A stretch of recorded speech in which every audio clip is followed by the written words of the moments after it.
Now that's a satisfying Saturday, isn't it? Oh, but without two pretty key moments, it might have been very different. And even though it's 3 points and a clean sheet, I'm an Aston Villa fan. I can never be satisfied. That's how I'm wired. Let's review Aston Villa 3. Yes, Aston Villa 3, Bournemouth 0.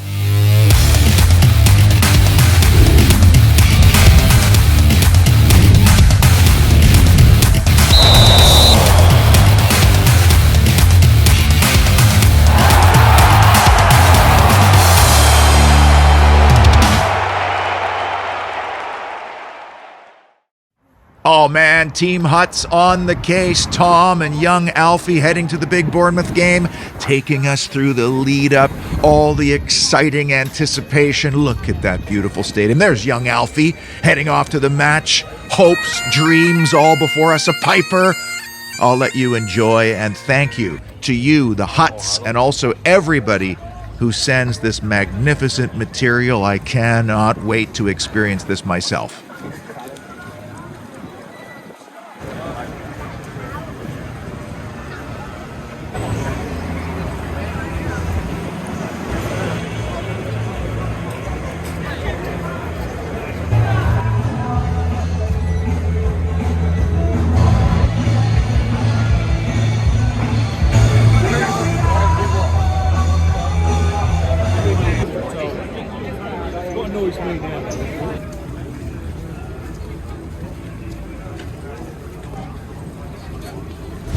First of all, happy Mother's Day to the Villa moms. I find it odd that in England you celebrate Mother's Day so soon. We wait till May when flowers are out and it's nice and you can go for a lovely brunch. But anyway, I'm not here to judge. This photo was shared to me. Phil Bass took it. I don't know Phil, but many people sent it to me along with other double rainbow photos. This is absolutely incredible. What a day. Is this some kind of a sign from above? I mean, even the double rainbow looks like our new badge, the outside of it. Just fantastic. And maybe this is a sign of things to come. Good luck and good fortune are coming our way. So if you're new to the show, we call it the Holy Trinity Show because of the Trinity Road stand, which is a holy establishment.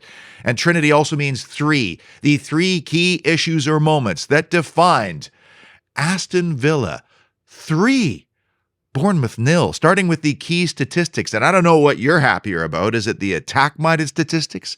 Is it the defensive stats? Because we were good in both areas. I looked at successful dribbles as my bonus stat of the day. But just on XG, I mean, it was so wide. We are a chance creation team. Look what we limited them to. 5 big chances to none and 17 successful dribbles, many of those right through midfield. This is also a good sign. Oh, what a great day, and long may this continue. Unai Emery's halftime team talk would have included scolding both Argentinian Emmys. Emi Martinez for the long floated slow balls out to Matt Cash, so slow that the opponent always managed to close him down. By the way, credit to Matt Cash. He had an excellent outing. Martinez tried a couple of long balls. A couple came off, a couple didn't. You notice in the second half, though, he wasn't playing the long ball as much. And then Emi Buendia. Ooh, did Emi Buendia have a poor first half. 67% pass completion rate for a guy playing the number 10 role. He only won 3 out of 10 ground duels, so credit him, because at the end of the game, he finished with an 81% passing completion percentage. Imagine how clean he needed to be to bring it from 67 to 81 in one half, and he also gets the 3-0 goal. It's quite incredible, really, how much Unai Emery micromanages from his technical area, because there was a quiet moment in the first half where the mics picked up him peppering Alex Moreno. Alex, here. Alex, here. Alex, come here. Do the players like that and want that? I don't know. Maybe it's a process of getting to a stage where they need to learn before it becomes automatic. But bottom line is we have a manager who knows exactly what he wants, down to the most finite details. And we are suddenly also becoming a chance creation team. I mean, 5 big chances created. We're still working towards being a chance conversion team. But if our club can go out and find players who are proven to be able to convert chances, next year could be quite interesting. It's a golden rule of football. If you have a difficult time trying to figure out who the man of the match was on the positive side, then you're probably going home with all 3 points, because Douglas Luiz had a goal, set up 2 others. Jacob Ramsey was excellent. So was John McGinn. I thought Ollie Watkins had a really strong game with off-the-ball running, gets the assist. Probably should have scored on another chance.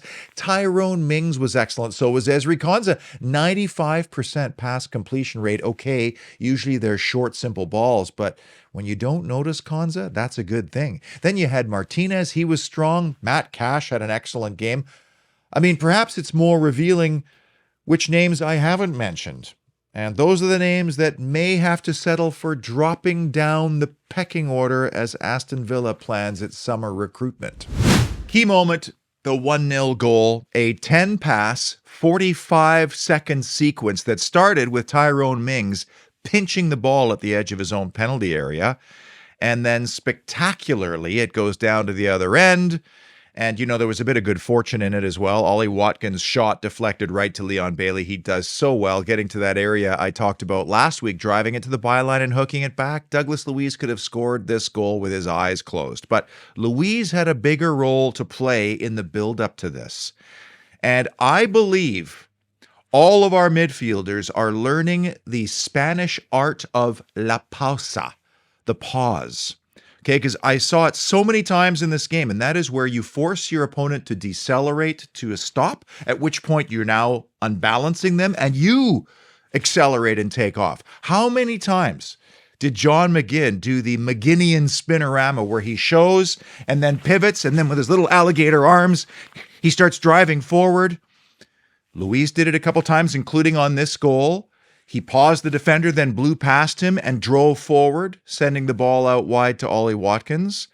And Jacob Ramsey, how many times did he dip a shoulder, freeze his opponent, and then turn and take off? I mean, Jacob Ramsey, we'll talk about it later. But our central midfield-ish players had themselves a game here. Irritating, annoying, aggravating, and frustrating moment late in the first half. How the Jack Stevens handball is not given as a penalty just underlines how messed up this law is, how poorly it's written, how poorly it's interpreted, and why we need reform in this area, because we don't know from week to week what handball is. And this is a property of IFAB. They make the laws. But FIFA and the other governing bodies should be putting pressure to resolve this or rewrite it once and for all. And the Professional Game Match Officials Limited is the group that I think Howard Webb heads up. And they do a lot of work. And Howard implemented VAR here in Major League Soccer. He was a solid addition and a very honest guy. I had a lot of respect for Howard and my interactions with him. But it's got to be tough even for him, because the standard seems to change all the time. And they get all these officials together and they show instances and they ask the referees to either put up a yellow card if they think it's a handball or a red card if they don't. In this particular case, the referee didn't see it, didn't call it, and so Stockley Park has the perfect out. They could just say, well, there isn't a clear and obvious error and the referee was standing right there. So that's the easy out always. But I'm sorry. If that's not a handball, I just don't know what is. This ball here is headed goalward. This could be a goal. We'll never know, because a player's hands and arms blocked that ball from going goalward. Are this player's hands in a natural position? No. Is he so close to the ball he had no chance of getting out of the way? Not in my opinion. Have you seen this given? Yes, saw it given in the World Cup a number of times. So what's changed since the World Cup? Are there revisions to this law I don't know about? I'm so sick of it. I'm going to do a show on this because there is a simple way of making these decisions easily objective for match officials without being so punitive to the defending team, and also eliminating the need for VAR altogether, frankly. It's so simple to fix.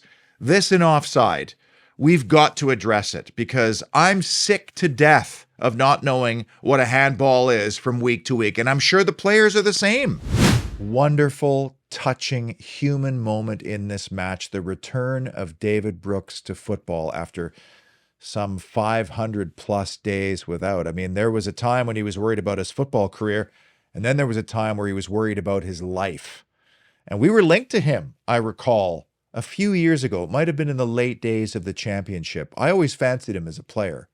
And I knew the minute that he was stripping down and getting ready to come on, that the Aston Villa crowd would recognize the moment and they would acknowledge the moment, which they did. And I know that probably would have happened at any football ground in the country, but man, I was happy that it happened at Villa Park, and the class that our crowd showed, that made me really proud. Before we get to the big three issues or moments, seems like there's this blackout kit theme happening right now, and lo and behold, Aston Villa has jumped into the blackout game by releasing sort of like a 90s blackout kit. I'm intrigued. And if you are as well, here's the link to purchase that very kit. By using that link, it's not going to cost you any more money, but you will be supporting the show. Big issue number 3, Martinez magic. Direct free kicks from this range are tricky for both sides. If you're the attacking team, it's hard to get the ball up and down from this range. And if you're the defending team and you overcommit players to the wall, there's always the danger you could get played around with some kind of clever free kick routine. The wall covers the near post. That's the rule. The goalkeeper takes the back post. But still, credit both Solanke and Emi Martinez. This shot is a split second, and Martinez has to make that save in a split second. And Solanke got all of it. And from this range, it's almost as if you as a goalkeeper have to anticipate a little bit that it's coming to your side. But still, imagine if this goes in. Game changes completely. I'm starting to wonder if Martinez on this situation and several others actually sees the tell of the player of which way he's going to go just based on the way he shapes up to the ball, because that's why he's so good at penalties. I think he does wait until the last moment, and then he goes based on just that little tiny bit of body shape. Still, though, he gets up to it, even though the ball's coming to his side of the goal. Does he make it look a little bit more difficult than it actually was? Don't know, don't care, because he got there and he pushed it over and he helped contribute to the clean sheet that he and the team earned. And clean sheets, as Unai Emery has said, are becoming more and more coveted, especially at Villa Park. Big moment number 2, Solanke stumped. Why, it's Dominic Solanke and Emi Martinez again, this time on a perfectly played ball over the top and a well-timed run. On that note, have you noticed in the past several weeks that Aston Villa's back line has been very coordinated in the offside trap and just knowing when to press and squeeze and remain level? And most of the time, they're either catching their opponents offside, the ball is played too long or too early, or the run just isn't right, and Emi Martinez gets on the end of it. But in this case, they were beaten. It was a good ball. It was a good run, and Solanke's clean through. Emi Martinez actually started out, so he shut the angle down, and unless Solanke's going to clip it over him, he's now looking at no goal, and then Martinez backs off, and while he's thinking about this Solanke, in comes Tyrone Mings to pinch the ball and actually block it at the very end. Tyrone Mings was immense again in this game. There's another player who looks like he has absolutely bought into the plan and is now flourishing. And you know what? I said this before. Not being the captain may benefit Big Ty. He's still going to go out and do all the charity stuff, but he's not so much in the spotlight. He's not going to have the cameras and the expectation on him. I think it's a perfect role and a perfect situation for him. I'm sure a lot of Bournemouth fans were wondering, why didn't you hit it earlier, big man? Shoot earlier. You had so much time. And as he dallied on it, it gave Mings time to swoop in. Great pace shown there, and then make the block at the end. But the reason why I don't think he shot it was because Martinez closed and then kept that distance and backing off and took away the angle. It's great goalkeeping. If that goes in there, you know what's going to go through everybody's mind in the stadium, the players themselves. Oh, here we go again. The Watkins chance we squandered. Didn't get a penalty. Other opportunities that we didn't put away, and now we're in a 1-1 draw with a team that seems to have our number here. And that didn't happen. And when that doesn't go in, and it's just a corner, sometimes that's a little wake-up call that sharpens everybody up. And the number one big issue or moment that defined Aston Villa 3, Bournemouth 0, resolute Ramsey. The next goal at 1-0 was always going to be huge, and maybe the only complaint we can have as fussy Villa fans was that the goal did not come sooner for Aston Villa for various reasons I've mentioned earlier. But Jacob Ramsey was influential in this game, and 8 minutes after the Solanke breakaway, he took matters into his own feet and stuck it in that little hole between hand and foot of Neto in front of the whole tent. The Villa kid, Jacob Ramsey, who was among those touring the new Inner City Academy in midweek that Villa is building, this beautiful full-sized indoor pitch with a three-quarter pitch outside, covered, climate-controlled. I mean, if they are serious about their academy work, they have got to show all those young players that there is a pathway into the first team, and Jacob Ramsey is that player, and boy, did he deliver on Saturday. Ramsey in this game was consistent from tip to tail. He seemed to have an extra gear, and the thing I really noticed today with him and all the other midfielders was their ability to take and turn and then drive, knowing when to drive with it and knowing when to defer and lay it off. Because we're now breaking lines with passing, and we're breaking lines by turning and driving the ball into those spaces. And you get a goal there. The second goal dusts it. In fact, I recreated that goal by Jacob Ramsey in the Subbuteo, and I did it on the very first try. Really, the very first try. It all starts really with a beautiful floated ball by Louise Watkins with a cushioned header square, and then Jacob Ramsey, he just does all the rest, drives through, and he sticks it away. This is fantastic Subbuteo, by the way. Oh, man. One take wonder. That's me on the Subbuteo table. For Villa or for any team that wants to be successful, you've got to get scoring from players other than your striker. Ollie Watkins has been on a great run, but look who got the goals today. Douglas Luiz, Jacob Ramsey, Emi Buendia. That's a sign that those supporting 3 and in some cases 5 players are making intelligent, well-timed runs into the box, and the teammates are making intelligent and well-timed passes to those players, and long may that continue. This is encouraging stuff, and it's because of those runs and the timing of those runs that we are overloading and getting chances. Think of the other chances we had. I mean, Watkins had a great one in the first half. Tyrone Mings, my goodness, what's he doing in there? And I love the fact that he made fun of himself for basically not having any composure in front of goal. Here's another glorious double rainbow shot furnished by Anthony Hines. There are no other kinds. I cannot wait to experience this scene with my own 2 eyes and breathe the Villa Park air as we retally the points that we've been keeping tabs on for the last couple of seasons, and it's always better after a comprehensive victory, including the record at Villa Park. We still need to keep on winning at home, but it's getting better. I thought we were jobbed by VAR. How that first half penalty shout was not given is a mystery, so I've actually taken one away. No goals for Watkins and Bailey. We did score from a set piece, though, to make it 3-0, up to -7 on the set piece plus minus this season. And against the bottom 6 now, 20 of a possible 30 points. Of course, that's fluid. You know, it's when you meet a team. Are they in the bottom 6? And Villa, for the most part, has taken advantage. Emery Martinez, who had a big hand, literally, in earning clean sheet number 7.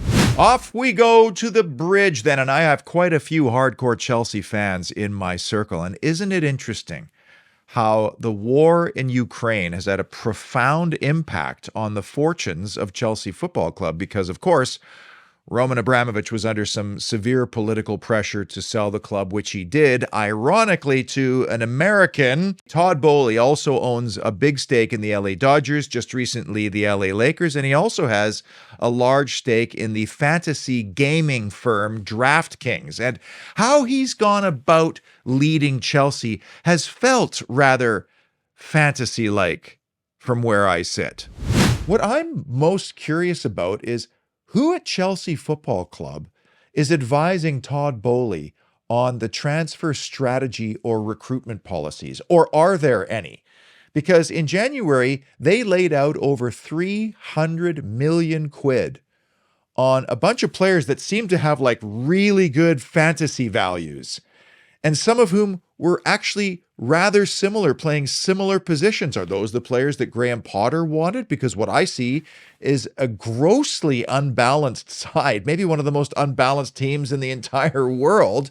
And there's Todd Boehly, like he's on some kind of dopamine-fueled shopping spree in January, just collecting the best footballers and signing them to big, long deals. What happens if they don't get into the good prize money in the Premier League at the end of this season? Or worse, don't get into the Champions League places this year? What happens with the FFP part of that equation?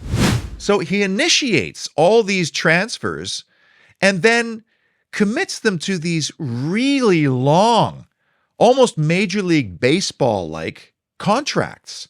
And, you know, in Major League Baseball and American sports, where there are salary caps, where it's hard to trade players, the only way you do it is really by moving money around. It's not even about moving individuals, it's about moving money.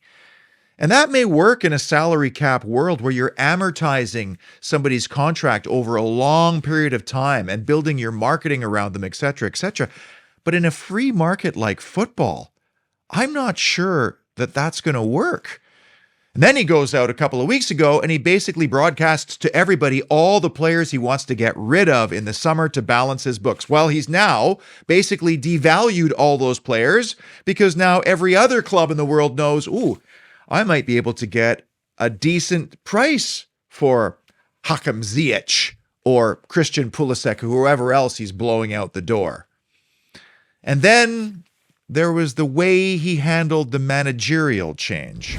There was something fishy about Thomas Tuchel's departure from Chelsea, because I think we can all agree that he had the club in a pretty good place. I mean, they won the Champions League 2 years ago, and one of the theories is that Tuchel absolutely gave Todd Boehly the Castardo, and I could see the German telling the American owner, what do you know about football? You know about American football and baseball. Just leave the football to the football people. Hire a sporting director and sit in the box and wave. And out the door he goes. And in comes Graham Potter, you know, which on resume looks like a very good signing, but he never got his own players. He's getting all these stars thrown at him, you know, and he's got to try to keep everybody happy.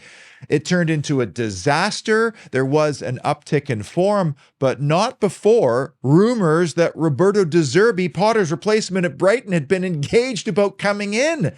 I don't think that's going to happen. I think Boehly is going to go down with the Potter ship because that's his signing.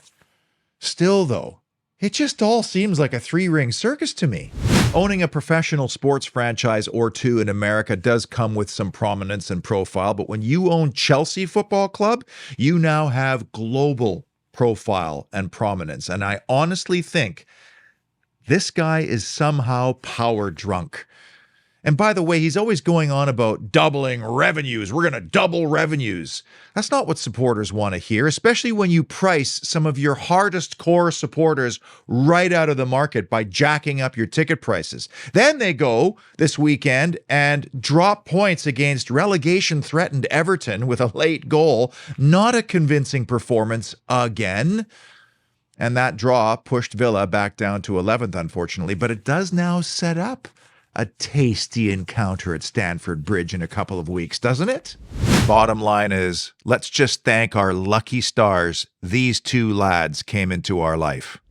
So the big burning question then becomes, can Aston Villa go to West London and play the way they did against Bournemouth and away to a large degree at West Ham United, at Everton, at Southampton? Can they do that at Stamford Bridge against that collection of players? And you may be wondering, well, why not? It's not like Chelsea is far and away a better team. I don't know why not. I still think it's going to take some bolas. I still think that they're going to have to expect that they may not outpossess Chelsea on the day? But that's the fascinating question that I'm looking forward to. And the really good news is, they're going to have some players back. If at the very least it's Leander Dendoncker, but possibly Kamara by then. Maybe Diego Carlos will be available, even if it's just near the end of the game. And who knows about little Phil? But they're going to need all those players. They need all of them for the stretch run because we are so thin.